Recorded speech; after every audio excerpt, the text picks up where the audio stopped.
To be honest, what happened after the show is that it's almost like this huge sigh of relief. And the other main part is actually learning the songs. In January or in February of 2024, that's when Turill as an EP as a whole released. So since then, I've only just been focused on trying to take my set live. I finished writing these songs. Now came the whole release planning aspect of it, which involves doing content and making sure your release is available across all platforms and just everything that comes with being a musician in the current age. So the promotional side of it, although I'm not super keen on it, I think it's a necessary evil, and you have to sort of pay attention to it, at least to a degree, to some degree, of course. So now that I had this viable product and I had made my whole EP, I wanted some amount of recognition that I felt that it was necessary. So I only took as much effort into promotion, and I actually did it only for one song. I only heavily remember promoting Raspberry Ripple. All the other songs, I grew tired of it, to be honest. I was very tired. Making content is tiring. Playing music, on the other hand, or playing guitar itself is absolutely incredible. It almost feeds energy into my soul. The more I play, the more I want to play, and I can never get bored.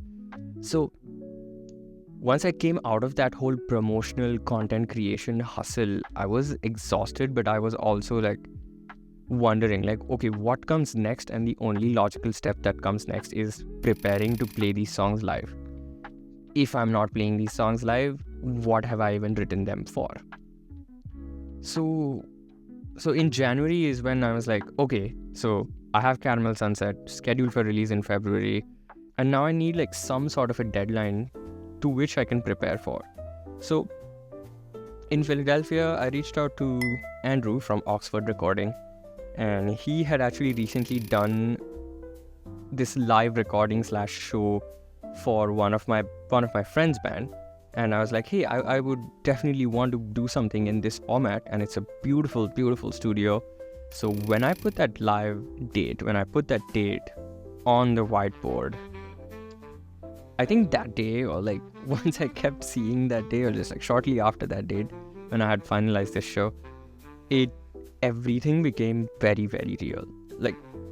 Essentially either setting myself up for a grand failure, and I'm also paying for it, or I can really do something with it, work very hard towards trying to sort out every single aspect of my playing, my production, my live rig, my tones, everything that it takes to take this EP live. I needed to get done by September 21st. So since then, it was all about just basically running through the songs. So I think from February all the way till one day before the show, I don't think I've missed, maybe bar a few days, maybe 4 or 5 days cumulative across these months, that I have not played those set of 5 songs. So yeah, I think it's just about playing them every day. And I remember talking to Jake about it in our lessons, and he's you just have to know those songs. There are many songs that he's worked on and he plays them live, and he can literally wake up from his sleep and just play it, or even play without looking. That's the level of proficiency that you want to have, so that if anything goes wrong, you're able to at least recognize it, move past it. And the way I play my set is I'm playing to a click track with backing tracks. So there's really no do-overs, unless, of course, it is a controlled environment and we can always start again, but I did not want that as an option. Once you press play on that click track and it comes in and the backing tracks come in, you have to push through, and you have to sort of play the whole song in its entirety as it is on the record, and then sort of see where that gets us. So to prepare for this show, of course, it took me a while to prepare the songs itself. There were particular sections in the songs which I was really not able to wrap my head around. So once I finished that, I think then the rest of the part was just figuring out my Neural DSP patches, my MIDI automation, my Logic stuff. Of course, if any of you guys are interested, please ask me questions and I can, try and elaborate on more of those. But overall, I'm very happy with the way the sound has turned out. So I can't wait to share all of these things. I'm still waiting on the actual mix that we recorded at the studio, but the lounge mix that we heard and what feedback I got from my family and friends who attended, sounding really, really good. So that makes me like really, really excited. So I think that's what was happening over the last few months. Like I didn't really mean to stop making YouTube videos, but I'm also trying to find my own stride, trying to find my own style with what kind of videos that I want to make. And it's always like a learning process. I don't think there ever will be a time where I'll be coming on anywhere or maybe on any public platform or social media and say that, hey, I've figured it out. I think I'm just like constantly figuring out so many different things all at once, and it's, as everybody else says, or as any artistic process is, it is a constant work in progress.